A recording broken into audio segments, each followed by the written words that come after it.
అందరికీ నమస్కారం. ఇప్పుడు నేను చందమామ నుంచి శ్రీమతి వసుంధర గారి రచన రాజమ్మ పొదుపు అనే ఒక చక్కటి కథను చదివి వినిపిస్తాను. ఇంకా కథలోకి వెళ్దాం. రాజమ్మకు పొదుపు ఎక్కువ. ముఖ్యంగా వండిన పదార్థాలేవి అవతల పారవేయడం ఆమెకి ఇష్టం ఉండదు.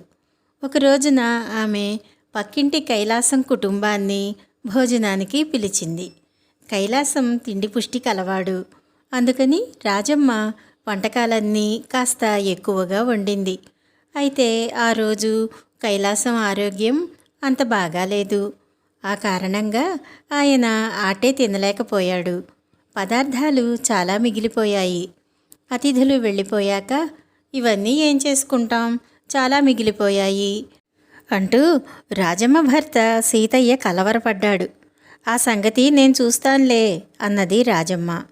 భార్య పొదుపు గురించి బాగా తెలిసిన సీతయ్యకు భార్య వాటిని తన చేత తినిపిస్తుందన్న అనుమానం కలిగింది. ఆయన మర్నాడు మొహం కడుక్కోగానే కడుపు చేత్తో పట్టుకుని మెలికలు తిరిగిపోసాగాడు. ఏం జరిగిందంటూ భార్య దగ్గరకు రాగానే కడుపులో పోట్లు వస్తున్నాయన్నాడు. రాజమ్మ వైద్యుడికి కబురు పంపింది. వైద్యుడు వచ్చి సీతయ్యను పరీక్షించి రాత్రి ఏం తిన్నావేమిటి అని అడిగాడు. సీతయ్య చెప్పాడు. ఈ మాత్రం దానికే కడుపులో పోట్లు రాకూడదే. సరే, ఇంటికి వెళ్ళి మందు పంపిస్తాను. ఈ రోజుకు భోజనం మానేసెయ్యి అన్నాడు వైద్యుడు. రాజమ్మ వైద్యుడి కోసం పళ్ళెంలో ఫలహారం తీసుకువచ్చింది. దాన్ని చూసి ఆయన కంగారుగా లేచి నిలబడి, చూడమ్మా, ఈరోజు నేను ఉపవాసం, మరేం అనుకోకు అని వెళ్ళిపోయాడు.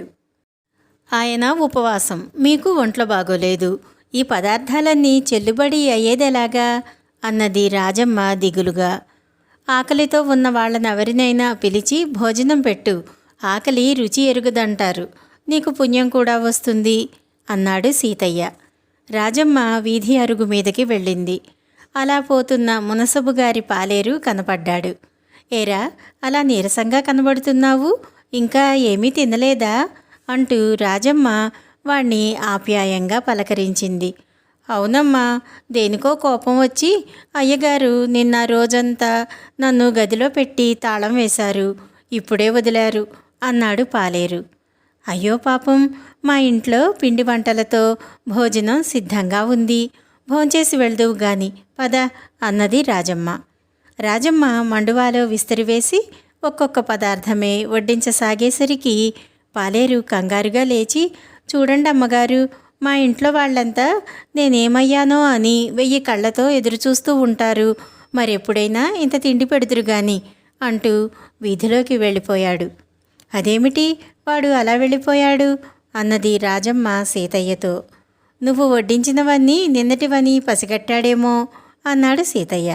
అయితేనేం, ఆకలి రుచి ఎరుగుదుగా అన్నది రాజమ్మ. ఆకలికి రుచి తెలియకపోవచ్చు, కానీ వాసన తెలుస్తుంది, వాడేం ముష్టివాడు కాదు కదా అన్నాడు సీతయ్య. భర్త అలా అనగానే రాజమ్మ వీధి వాకిలి దగ్గరకు వెళ్ళింది. ఒక ముష్టివాడు అటుగా వస్తూ, 4 రోజుల నుంచి తిండి లేదు, పిడికిడి మెతుకులు పెట్టించండమ్మా అన్నాడు. పిడికిడేం కర్మ, కడుపు నిండా తిందువు గాని లోపలికి రా అన్నది రాజమ్మ. ఈసారి ఆమె మొత్తం పదార్థాలన్నీ విస్తట్లో పెట్టి తీసుకువచ్చి ముష్టివాడి ముందు పెట్టింది. వాటి వాసన తగలగానే వాడు ఒకసారి రాజమ్మకేసి తల తిప్పి బిర్రబిగుసుకు పడిపోయాడు. రాజమ్మ కంగారు పడుతూ పోయి భర్తకు చెప్పింది. సీతయ్య వాడు చచ్చిపోయి ఉంటాడనుకుని పక్క వీధిలో ఉన్న పురోహితుడి ఇంటికి వెళ్ళి జరిగిన సంగతి చెప్పాడు. దాందేముంది, అనాథ ప్రేతానికి దహన సంస్కారం చేయిస్తే ఎంతో పుణ్యం, నువ్వు అది చేయించు, ఇంట్లో వండిన పదార్థాలన్నీ నాకు దానం చెయ్యి అన్నాడు పురోహితుడు. ఆయన సీతయ్య వెంట వచ్చి ముష్టివాణ్ణి చూస్తూ, శవం అప్పుడే వాసన కొడుతున్నదే అన్నాడు. అది శవం వాసన కాదండి, వాడి ముందు వడ్డించిన పదార్థాలు నిన్నటివి అన్నాడు సీతయ్య. పురోహితుడు ఉలిక్కిపడి, ఇది అనాథప్రేత సంస్కారం కదా, ఇలాంటి దానికి నేను దానం పట్టకూడదు, అంతేకాదు వీడు ఆకలితో ఆక్రోశిస్తూ చనిపోయాడు, అందువలన ఇంట్లో ఉన్న వండిన పదార్థాలన్నీ శవంతో పాటు చితిలో వేస్తే వీడి ఆత్మ శాంతిస్తుంది అన్నాడు. సీతయ్య సంతోషంగా, ముందు చితిలో వండిన పదార్థాలన్నీ వేసి తరువాత వీణ్ణి వేస్తే సరిపోతుంది కదా అన్నాడు. ఆ వెంటనే ముష్టివాడు లేచి కూర్చుని, వాటిని ముందే నిప్పుల్లో వేస్తే నన్ను నిప్పుల్లో వేసే పనే లేదు అంటూ వీధిలోకి పరిగెత్తాడు. జరిగిందేమిటో అర్థం చేసుకోవటానికి పురోహితుడికి కొద్దిసేపు పట్టింది. ఇంటికి పిలిచి అన్నం పెట్టిన ఇల్లాలిని కాదనలేక, ఆమె పెట్టిన భోజనం తినలేక బిచ్చగాడు చచ్చినట్టు పడుకుని చితిమాట వినగానే లేచి పారిపోయాడు. పురోహితుడు, సీతయ్య పెద్దగా నవ్వసాగారు. రాజమ్మకు చచ్చేటంత అవమానమైపోయింది. ఆమె కోపంగా, నేనేమన్నా నా కోసమని పొదుపు చేస్తున్నానా? నేను ఆదా చేస్తే నీకే డబ్బు మిగులుతుంది. నీకంత వేళాకోళంగా ఉంటే ఇప్పుడే ఆ పని చేస్తాను అంటూ భర్తకేసి కోపంగా చూసి లోపలికి పోయి వంటకాలన్నీ నిప్పుల్లో వేసి వచ్చింది. నా కడుపులో పోట్లు తగ్గిపోయాయి, ఆకలేస్తున్నది, త్వరగా అన్నం వండు అన్నాడు సీతయ్య. అయితే మీ జబ్బు కూడా దొంగ జబ్బేనన్నమాట అని రాజమ్మ విసుక్కున్నది.